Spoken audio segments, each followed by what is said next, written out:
지난 한 주간 동안 여러분 기도해 주시고 염려해 주신 덕분에 타이베이 한인교회 집회 잘 마치고 돌아왔습니다. 여러 가지 많은 그 선교지도 가보고 있습니다만은 제가 감동받은 게 하나 있습니다.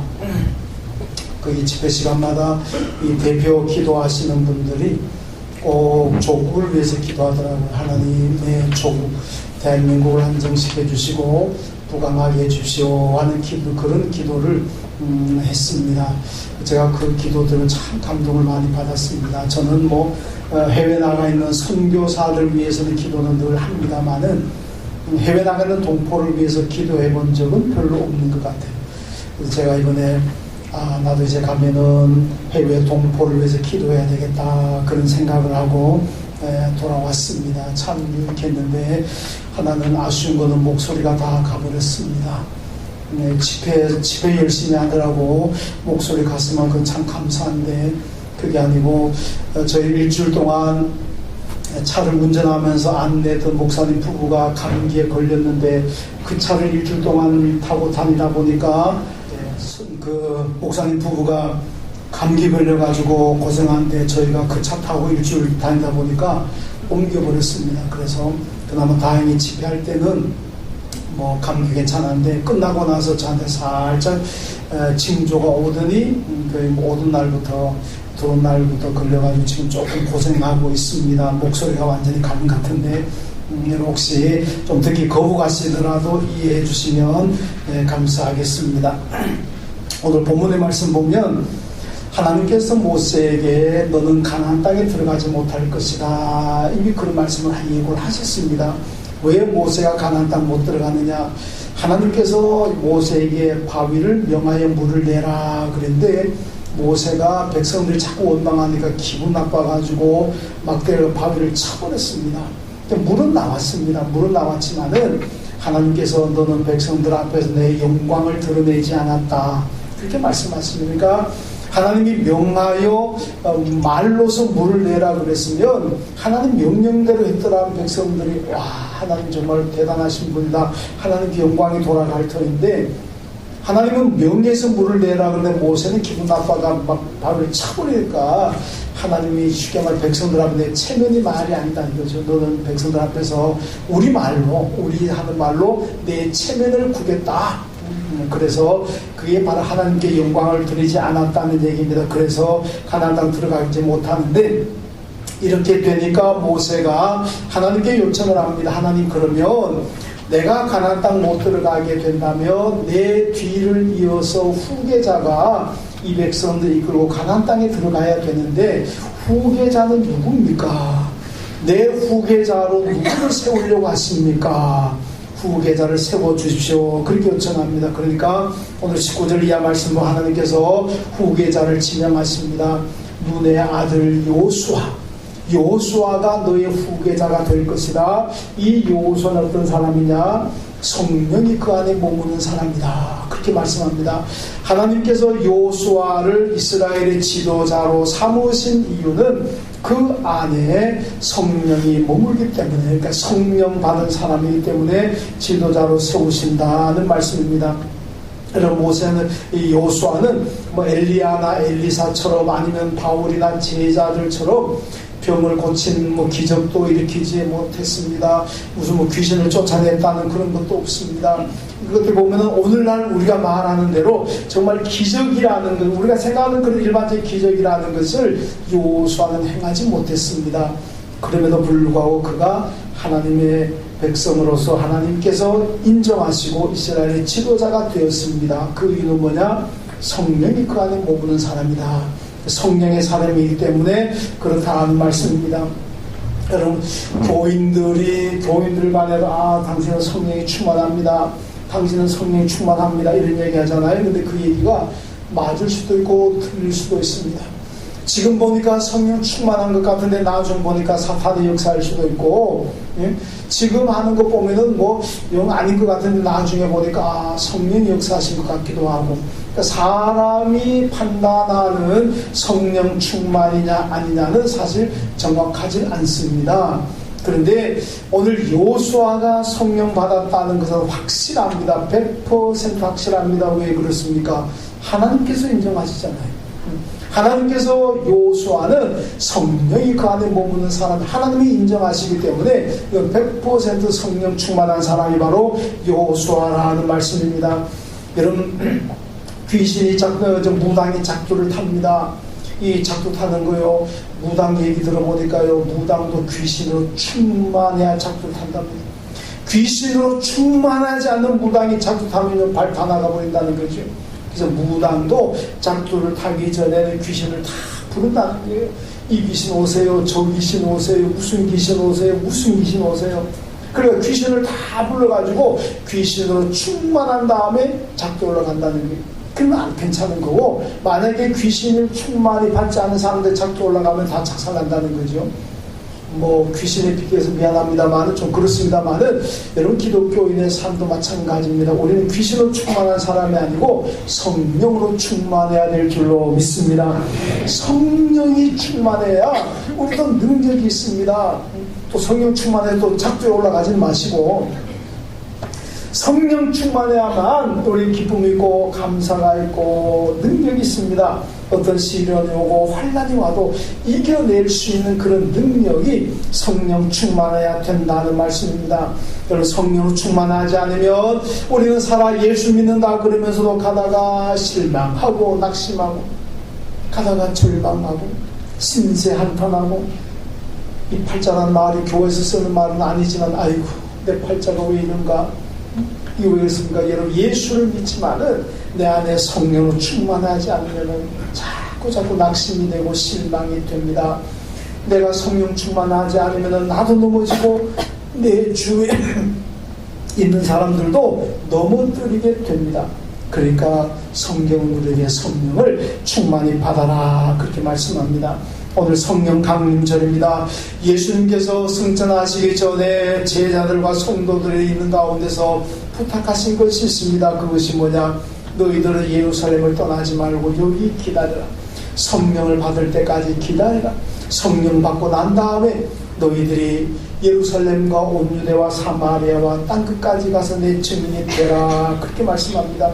여러분, 예수님 말씀하시고 난 다음에 열흘 만에 성령이 임하셨습니다. 그날이 오순절 아니겠습니까? 그러니까 열흘 동안의 제자들과 백성 성도들이 모여서 열심히 기도했습니다. 그랬더니 성령이 비둘기같이 충만히 임했습니다. 그 성령 임하는 기념하는 것이 바로 오늘 성령 강림절이라 하는 말씀입니다. 왜 예수님께서 성령 받을 때까지 기다리라 그랬겠습니까? 성령 받지 않고 세상에 나가면 넘어집니다. 위협하면 배교하면 예수 떠납니다. 예수 부인합니다. 그런데 성령을 받고 나가면은 어떤 위험이 오고 환난이 와도 순교를 당할지언정 예수를 떠나지 않습니다. 그게 능력 아니겠습니까? 성령 받아서 능력이 생기면 죽인다 그래도 죽여라 그러고 예수 믿게 되는 겁니다. 능력이 없으면 너 한번 교회 나가면 너 때린다는 소리도 겁나가 안 나가는 수가 있다는 거죠. 그래서 성령을 충만히 받아야 된다는 얘기입니다. 자, 성령을 충만히 받으면 어떻게 되겠습니까? 오늘 여호수아가 우리에게 잘 보여주고 있습니다. 성령 충만하면 어떻게 될까요? 먼저는 성령 충만한 사람은요, 순종을 잘 합니다. 순종하는 사람이 성령 충만한 사람의, 오늘 본문에 보니까 하나님께서 모세의 뒤를 이어서 여호수아를 지도자로 삼습니다. 여호수아 입장에서는 사양할 수가 있고 거절할 수가 있습니다. 왜? 이스라엘 백성들이요, 얼마나 불평불만이 많습니까? 교회에서 열장을 보았습니다. 홍해바다 건넌 기적을 보았습니다. 광야에 나왔는데요, 40년 동안 만나와 메추라기로 먹여주신 하나님의 그 기적을 보았습니다. 그 외에도 그들이 보았고 경험했던 기적을 일일이 다 나열할 수는 없습니다. 그 정도로 많이 받았음에도 불구하고 이 백성들이 늘 불평하고 원망합니다. 하나님을 원망하고 모세를 원망하고, 어떤 데는 모세를 돌로 때려 죽이려고 그럽니다. 모세를 돌로 때려 죽이고 우리 다시 애국으로 돌아가자, 그렇게 하는 사람들이 이스라엘 백성들입니다. 그런데 이런 백성들을 데리고 가나안 땅에 들어간다는 것은 얼마나 머리 아프겠습니까? 그래서 좀 고분고분하고 예로 잘 따라주면 참 감사한데 맨날 뒤에서 원망하고 삿대질하고 뭐 이러면은 정말 지도자는 열받는 거죠. 그런 사람들을 데리고 가려고 누가 하겠습니까? 그런데도 여호수아는 하나님의 말씀이기 때문에 순종합니다. 이것이 바로 여러분 성령의 사람이기 때문에 가능하다는 얘기. 사탄이 역사하게 되면 자꾸 안 될 이유를 찾습니다. 사탄이 역사하는 사람은요, 하나님이 가라 그러면은 나는 그걸 못합니다. 나는 이래서 못합니다. 지금 바빠서 못합니다. 아이가 어려서 못합니다. 지금 돈 벌어서 먹고 살아야 때문에 못합니다. 자꾸 못하고 안 되는 이유를 찾습니다. 왜 그러냐? 그 사탄이 역사하기 때문에 성령이 역사하게 되면 할 수 있는 이유를 찾습니다. 해야 되는 이유를 찾습니다. 그런데 성령이 아니고 사탄이 역사하게 되면 못할 이유를 찾게 된다. 그래서 성령을 충만히 받아야 된다는 말씀입니다. 사도행전 16장에 보면요, 바울이 아시아 선교를 열심히 하고 있습니다. 아시아 선교에서 준비하고 아시아 선교에서 열심히 준비하고 있습니다. 그런데 성령께서 바울에게 너 아시아 선교 그만두고 유럽으로 넘어가라. 유럽에 가서 전도해라.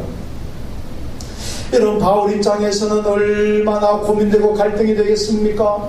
아니, 하나님, 내가 아시아 전도 위에서 몸을 바쳤고 아시아 전도 위에서 내가 기도하고 있는데, 아시아 전도에서 아시아 사람들하고 인맥을 구축해 놨는데 지금 나보고 유럽으로 가라고 어떻게 하겠습니까? 그렇게 이유를 들면서 사양할 수도 있고 거부할 수도 있습니다. 그런데 바울은 그러지 않습니다. 예, 하나님이 가라 그러면 제가 가겠습니다. 그리고 갑니다. 이것이 바로 성령의 사람이기 때문에 그렇다는 얘기. 인도 선교의 아버지로 불리는 윌리엄 케일리는 원래는 남태평양 폴리네시아 섬으로 가려고 기도하고 준비했습니다. 그런데 하나님께서 그에게 인도로 가라 그랬습니다. 그래서 윌리엄 케일리도 예, 알겠습니다.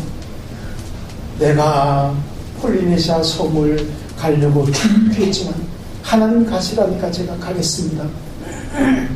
그리고 인도에 가서 선교했습니다. 여러분이 잘 아시는 리빙스턴도 원래는 중국의 선교사로 가기 위해서 기도하고 준비하고 사람들 만나고 다 했습니다. 그런데 하나님께서 너는 중국으로 가지 말고 아프리카로 가라고 그랬습니다. 여러분, 중국으로 오는 거 아프리카 오는 거 동네, 이웃 동네입니까? 그런데도 리빙스턴은 하나님의 말씀이니까 예, 알겠습니다. 그리고 순종하면서 아프리카 선교사로 갔습니다. 여러분, 이들이 다 성령이 충만했기 때문에 순종할 수가 있었던 겁니다. 우리 교인들은 어떻습니까? 뭐 저도 마찬가지고 여러분들도 되게 비슷하지 않습니까? 하나님께서 뭘 하십시오, 아니면 하나님께서 교회가 뭘 좀 하시오, 그러면 어떻게 합니까? 나는 내가 살아가는 틀 다 삶의 틀을 짜놓고 있습니다. 내가 가야 할 길을 다 정해놓고 있습니다. 내가 해야 할 자는 내가 한 주간의 일을 정해놓고 주일이라도 내가 해야 될 프로그램이 있습니다. 그거에서 벗어나는 걸 하라 그러면은 나는 그거는 준비가 안 됐습니다. 기도하지 않아 봤습니다. 못한다는 겁니다.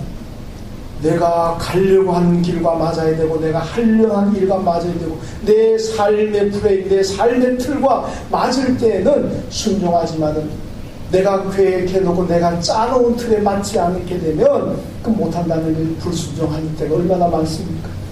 그런데 성령의 사람들은 안 그렇다는 얘기. 내가 가야 할 길이 이 길이지만은 하나님이 저 길로 가라고 하면 저 길로 갑니다. 내가 해야 할 일이 이것이지만은 하나님께서 저것을 하라고 하면 저것을 합니다. 왜? 성령의 사람입니까? 여러분, 성령의 사람들은 내 주관이 아닙니다. 하나님께서 하라 그러면은 한다는 얘기입니다. 그래서 교인들 뭐 좀 하십시오 그러면 아이고 목사님, 그건 내가 생각해보지 않은 일입니다. 그건 내가 준비 안 된 일이기 때문에 저는 할 수 없습니다. 뭐 그런 경우도 가끔 듣잖아요. 그럼 제가 예한교회를 개척 17년 전에 여기 개척했습니다. 저는요, 개척할 때까지요 한 번도 제가 개척할 거라는 꿈도 안 꿨습니다. 저는 그냥 기존 교회에 가서 목회할 생각만 했지 제가 개척교회 한다는 것은요 생각도 안 해봤고 꿈도 안 꿔봤고 기도도 한 번 하지 않았습니다.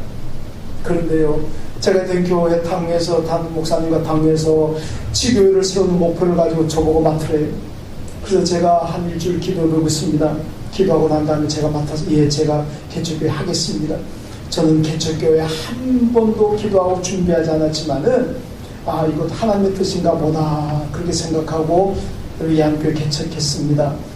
개척하고 개척을 결정하고 난 다음에요, 저보고 오라는 교회도 여러 교회 있었습니다. 몇 배면 되는 교회도 있고 1000명 넘어가는 교회도 있었고, 근데 그때 솔직히 갈등도 되었습니다.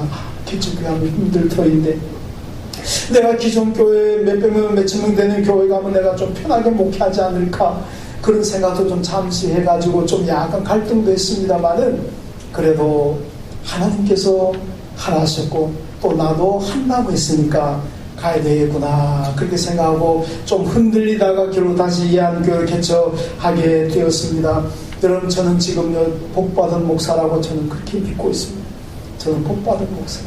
이거는 저만 그렇게 생각하는 것이 아니라 제 주위에 있는 목사님들, 우리 노회 목사님들 전부 저만 보면 그 목사님 참 복받은 목사님이다, 참 복받았다 그렇게 생각합니다.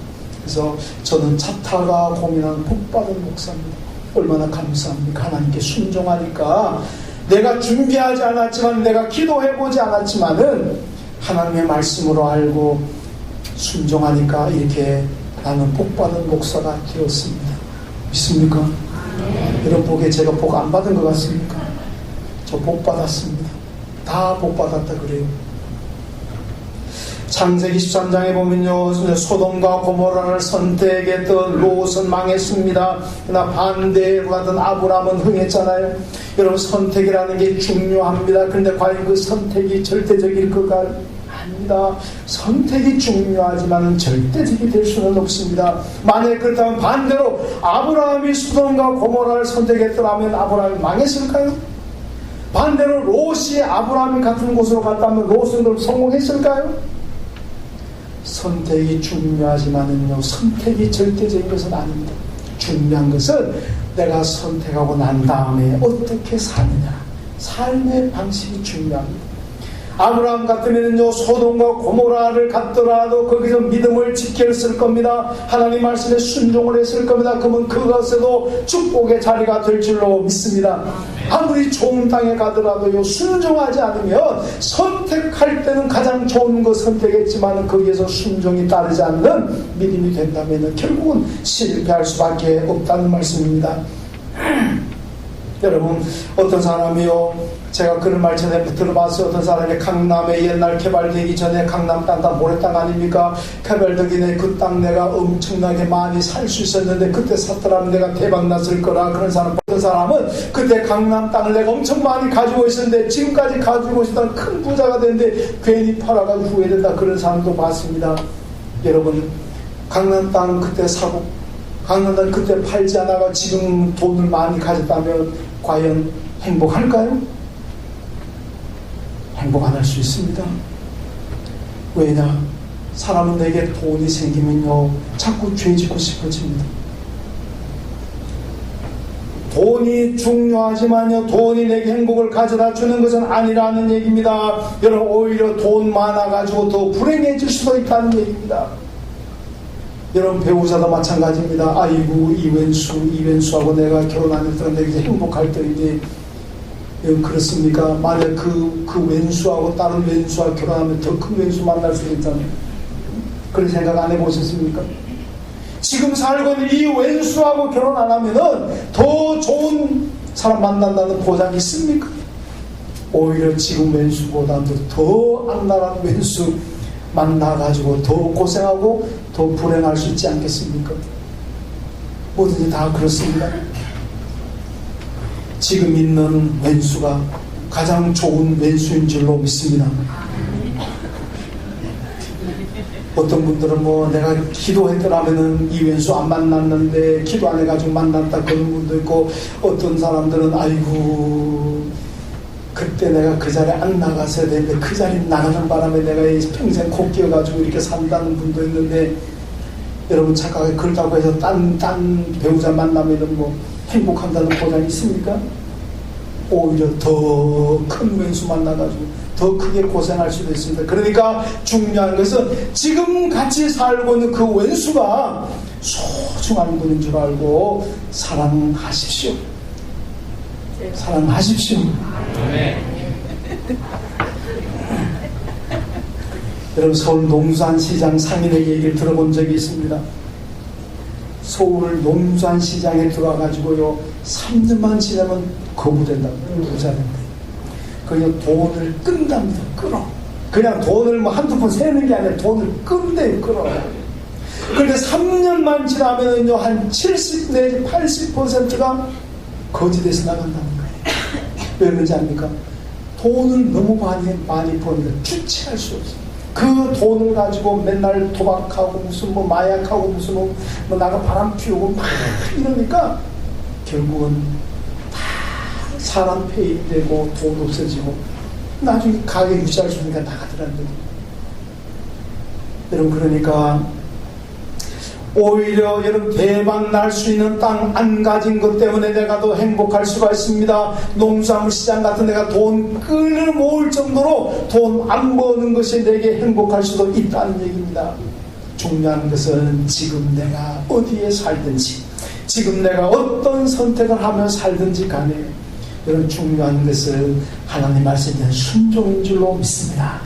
순종하면 거기가 축복이고, 순종하면 거기가 하나님의 역사하는 능력 있는 자리인 줄로 믿습니다. 그 다음에 둘째로 보면 성령 충만한 사람은 존귀함을 받는다고 말씀합니다. 20절 말씀 보니까 내 존귀를 그에게 돌려 이스라엘 자손의 온 회중을 그에게 복종하게 하라고 말씀합니다.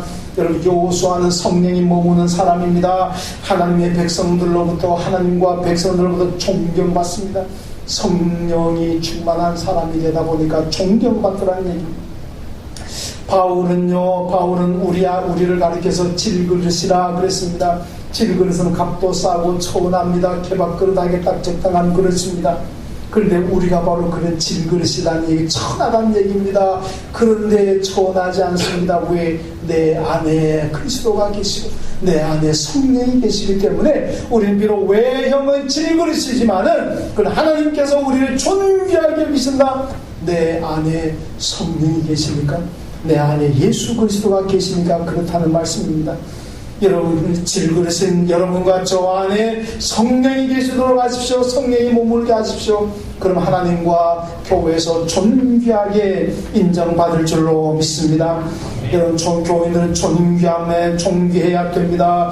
여러분, 열심히 하고 욕을 먹는다면요, 뭔가 문제가 있습니다. 내가 교회 봉사 열심히 하는데 욕 먹는다. 물론 욕하는 사람도 잘못되어 있어. 욕 먹는 것도 뭔가 한번 생각해 보아야 됩니다. 성령으로 봉사하고 섬기면은요, 욕을 안 먹는다는 얘기 아닙니다. 갈라디아서 5장 25장 보면요, 9가지 성령의 열매 나옵니다. 사랑과 희락과 화평과 오래 참음과 자비와 양선과 충성과 온유와 절제다. 이게 성령 충만의 열매입니다. 성령이 충만하면 이런 모습이 나오게 된다는 말씀입니다. 이런 목사님들이 모이면요, 교인들 얘기 많이 합니다. 교인들 얘기 많이 해요. 근데 목사님들 얘기하다 보면 그 자기 교회 교인들이 참 믿음 생활 잘하는 분들을 막 자랑합니다. 저도 가면 자랑을 많이 하는데, 이번에 타이베이 한국교회 가봤더니 거기도 교인 한번 자랑하더라고요. 교인들도 그렇고 입에 침만으로도 자랑해. 근데 그분이 어떤 분인가 하면 저는 처음에 갔더니 이분이 그냥 옷도 그름하게 입었습니다.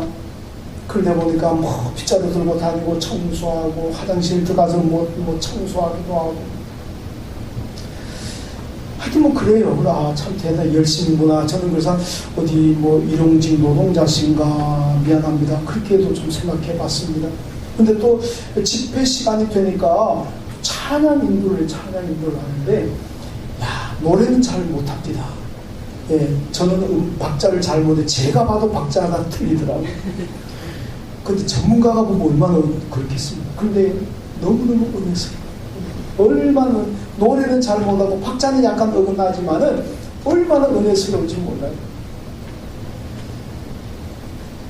여러분, 성가대는요, 제가 보니까요, 성가대는 비디오형이 있고 오디오형이 있습니다.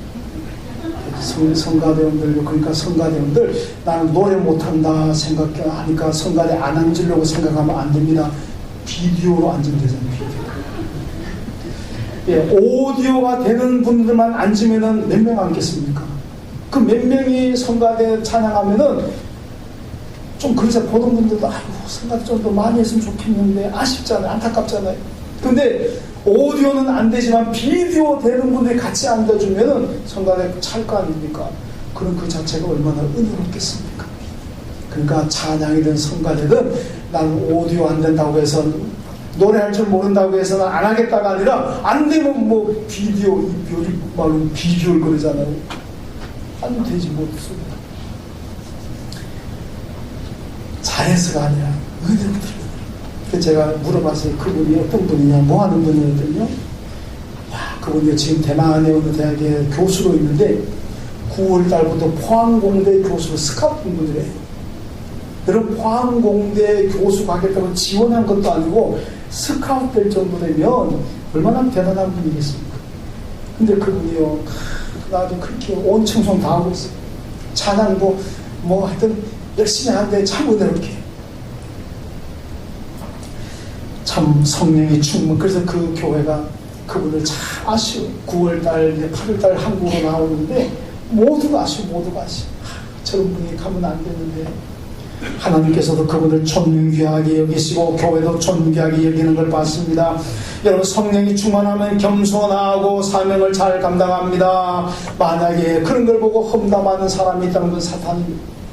교회 열심히 봉사하는 분들은 격려하고 칭찬해 줘야지.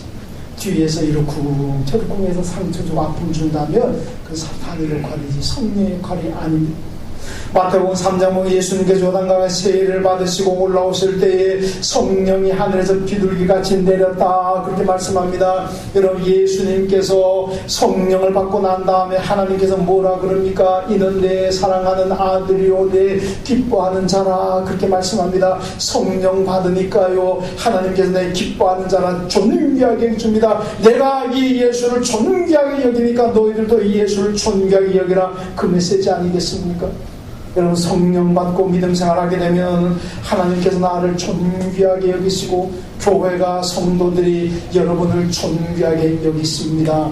성령 충만하셔서 어디서든지 존귀함 받는 여러분 되시길 주님의 이름으로 축원합니다. 그리고 세 번째는 성령 충만한 사람은 항상 긍정적입니다. 민수기 13장 보면요 모세가 가나안 땅에 12사람의 정탐꾼을 보냈습니다. 12사람을 갔다 오고 난 다음에 보고합니다. 10사람은 가면 안 됩니다. 가면 죽습니다. 가나안 사람들이 얼마나 크고 군대가 훈련이 잘 되어 있는데 거기 가서 전쟁한다는 건 자살 행위와 같습니다. 가지 맙시다. 그런데 여호수아 갈렙 두 사람은 아닙니다. 그들이 강하지만은 하나님께서 우리와 함께 하실 때 가면 이깁니다. 갑시다. 두 사람의 믿음, 두 사람의 긍정적인 생각대로 이스라엘이 가나안 땅 들어가서 정복하지 않았습니까? 여러분 사탄이 역사하게 되면 자꾸 못하게 만듭니다. 안 된다는 생각을 가져다 줍니다. 그러나 성령이 역사하게 되면 생각이 긍정적으로 바뀝니다. 제가 그랬잖아요. 우리 예한교회가 참 좋은 교회라면 내가 복받아들이 뭡니까? 요즘 우리 교회는 뭐든지 한다 그러면 될 것 같아요. 그 전에는 뭐 하자 합시다 그러면은 좀 미안하면 저부터도 잘 될까 이런 걱정이 좀 많았었는데 요즘 같은 우리 교회가 뭘 한다 그래도 된다. 우리 교회는 할 수 있다. 그런 생각이 팍팍 들어요. 안 된다는 생각이 안 들어요. 우리 예한교회가 한다 그러면 된다는 생각이 들지 안 된다는 생각이 안 들어요. 이게 좋은 교회 아닙니까? 좋은 교회인 줄 믿습니다. 아멘. 여러분 좋은 교회 다니고 계십니까? 아멘. 목사도 좀 좋지 않습니까? 아멘.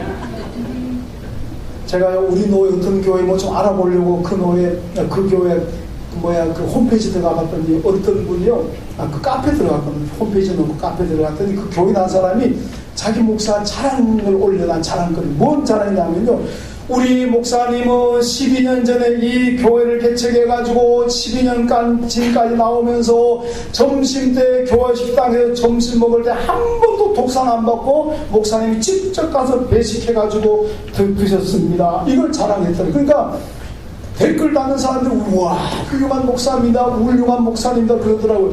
제가 그걸 딱 보니까 나는 17년 동안 그렇게 17년 동안 저는 지금까지도 제가 배식해서 먹잖아요. 자랑스럽지 않습니까? 그거 자기 목사님 그거 한다고 자랑하니까 막 댓글이 그냥 막 우리 교회 교회입니다. 예, 원주에 있는 교회입니다. 근데 그거 보고 야 나도 자랑할 거리 충분하구나. 나는 17년 동안 내가 배식해가지고 먹는데 자랑 좀 하십시오. 교회도 좋고 17년 동안 내가 배식해서 먹는 목사가 얼마나 자랑스럽습니까?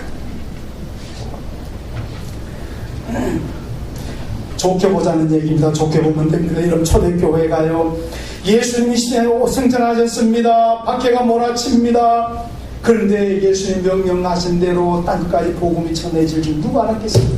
얘는 안 됩니다. 포기할 수도 있잖아요. 그런데도 포기하지 않고 된다는 믿음을 가지고 복음을 전해가지고 그 복음이 오늘 전 세계를 갖고 오늘 저와 여러분에게도 온 줄로 믿습니다. 만약에 거기서 안 된다고 절망했더라면 그리고 복음 안 전했다면 어떻게 되겠습니까? 안 된다는 얘기잖아요. 항상 긍정적인 생각이 중요합니다. 여러분 집회 얘기 하나 더 하겠습니다. 제가 이번에 타이베이 집회하면서요, 사실 두 분이 갔습니다. 그 청운교회 이필삼 목사님하고 같이 갔습니다. 이필삼 목사님이 밤 집회 인도하고 저는 낮 집회를 인도했습니다. 이필삼 목사님 누구냐면 명성교회 김상원 목사님 사위입니다. 그 청운교회 부임할 때 1,500명이었는데 그 목사님 부임해서 6,000명, 7,000명으로 만들었어요. 얼마나 교회를 부흥시켰겠습니까? 그 이필삼 목사님하고 같이 한 주간 동안에 호텔방 같이 쓰면서 이런 얘기 저런 얘기 하는데 그 목사 하는 얘기 중 하나가 참 감동이었습니다. 그게 뭐냐면 그 자기 장인 되겠죠. 장인인 그 김사만 목사님이 아버님이 계셨는데 이 아버님은요, 우리말로 한량 그러나요? 하여튼 일 안 하시고 돈 안 벌고, 김사만 목사 어머니가 억지로 돈 벌어놓으면 그 조그만 돈 벌어 그거 뺏어가가지고 노름하고 맨날 술에 찌들어 살고 돈 안 주려고 그러면 두드러 패고. 김사만 목사 아버지가 그런 분이었대요. 맨날 자기 어머니 그냥 돈 안 준다고 두드러 패고 뭐 하여튼 뭐 돈만 생기면 노름하러 가고 술 그냥 매일 술에 찌들어 살고. 그러니까 가정이 어떻게 되겠습니까? 가정이 너무너무 가난하잖아요. 그 사람들이 아이고 자식 보기 자녀들이 참 부모 뭐 잘못 만든 건 좀 이상하지만은 하여튼 부모님에 대한 많은 어떤 안 좋은 감정이 있겠다 그렇게 생각하잖아요. 근데 그 아버지가 돌아가셨을 때 가보니까 김삼 목사님이 그렇게 통곡을 하더래요. 얼마나 처음에는 이 사위가 가만히 보니까 아유 쇼하시나, 응? 그렇게 아버지가 돈도 안 벌고 어머니 돈 뺏어가가지고 쓰고 어머니 두드러 패고 그래가지고 자식들 교육도 제대로 못 시켰는데 뭘 저렇게 우시나, 사람들이 보니까 그냥 교자인 척하나 그렇게 생각했대. 근데 시간이 좀 지나서 보니까 김삼 목사의 그 통곡하는 눈물이 진정성이 보이더래요. 아 진짜 같다. 나중에 장례하면서 김삼 목사님 그렇게 얘기하더래요. 내 아버지는 내게 가장 위대한 스승이셨습니다. 오늘 내가 여기까지 온 거 우리 아버지가 아니었으면 나는 여기까지 올 수가 없었습니다. 그러니까 가족들조차도 눈이 다 휘둥그레지는 거예요. 아니 도대체 무슨 얘기야. 아버지 때문에 얼마나 고생했는데, 아버지 때문에 어머니 고생하고 자식들 고생하고 너무너무 한이 많이 쌓였을 터인데 어떻게 아버지가 내 인생에 가장 위대한 스승이 될 수가 있느냐. 그때 김상훈 선생님이 얘기하더래요. 만약에 내 아버지가 성실하셔가지고 땅도 있고 돈도 있고 하면 그 나한테 물려줬더라면 나는 농사꾼으로 평생 농사를 지었을 것이다. 그런데 아버지가 술 드시고 그러다 보니 가정이 어렵고 가난하니까 내가 땅 물려받을 땅이 없으니까 나는 그저 하나님만 바라보게 되었고, 하나님 바라보고 사는 길이 뭘까 생각하니까 신학해가지고 목사 되는 거예요. 그래서 자기가 목사가 되었다. 그래서 아버지가 아니었으면, 아버지가 그렇게 정말 뭐 노름하고 술 마시고 그렇게 하지 않았더라면 나는 목사가 안 됐을 터인데 아버지가 그러는 바람에 내가 목사가 되었습니다. 그래서 아버지는 내게 가장 위대한 스승이고 내 길을 여기까지 인도하신 분이다. 야, 그래서 제가 그 얘기를 들어보니까요, 아, 역시 훌륭한 목사님은 생각이 다르구나. 보통 그렇게 생각합니까? 보통은 아마 장례 나면은 아이고 아버지 때문에 얼마나 고생했는데 어디 가서 우리 아버지라고 얘기하기 좋아서 창피하다. 그런 원망 같은 게 얼마나 쌓이겠습니까? 아버지가 날 잘해주면은 우리 아버지 최고라 그러지만은 만약에 노름하고 엄마 뚜들 패고 뭐 하고 하면 그 아버지 때문에 감정들만 안 좋겠어요. 아버지 때문에 내 인생 다 틀어졌다고 그렇게 얘기할 거 아닙니까? 그런데 그런 사건조차도 긍정적으로 해석하니까 아버지가 존경스럽고 긍정적으로 해석하니까 아버지의 감사가 생기는 거 아니겠습니까? 여러분 무엇이든지 간에 우리가 당하는 일들 사건들 긍정적으로 생각하면 다 복이고 다 은혜가 될 줄로 믿습니다. 그걸 부정적으로 생각하니까 그렇죠. 여러분 돈이 없으면 아 하나님께 기도하게 하는구나 얼마나 감사합니다. 아프면은 하나님께 기도하게 만드는구나 그것도 감사하고 그렇잖아요. 부부간의 사이가 틀어지고 싸우고 그러면은 아, 내 마음을 치료하실 분은 하나님 성령이십니다. 또 기도하고 그러면 내 남편 나의 성령 기도하게 만든 내 남편이 참 좋아 보이고 나를 기도하게 만드는 이 병이 좋아 보이고 긍정적으로 생각 그렇게 복이 되더란 얘기 아니겠습니까? 여러분 요셉이 만약에 애굽에 가서 종으로 팔고 신세 한탄했더라면 그거 어떻게 성공할 수가 있었겠습니까? 안 됩니다. 하나님께서 나를 여기 인도하셨습니다. 하나님 앞으로 나를 인도하실 거예요. 자기의 종으로 팔린 그 비극적인 상황 하나님께 감사한 상황으로 돌리니까 그가 그렇게 복을 받았고 성공하지 않았습니다. 여러분 성도는 어떤 상황과 어떤 일을 만나더라도 부정적인 생각해서는 안 됩니다. 그러면 낙심하고 절망하게 됩니다. 이건 사탄이 가져다주는 생각입니다. 여러분 성령의 사람은 하나님을 의지하고 신앙생활도 잘 할 수 있게 하십니다. 이건 참 감사하다. 그렇게 생각하고 긍정적으로 받아들이면 거기에 하나님의 놀라운 축복이 임할 줄로 믿습니다. 성령이 머물렀던 여호수아의 삶 오늘 여러분의 삶이 되시길 주님의 이름으로 축원합니다. 하나님 감사합니다. 여호수아처럼 내 안에도 성령이 머물고 여호수아처럼 우리 모두도 성령이 머무는 사람 되게 하여 주옵소서. 그래서 주님을 잘 섬기고 믿음으로 갈 수 있는 저희의 삶이 되게 하여 주옵소서. 예수님의 이름으로 기도하옵나이다. 아멘.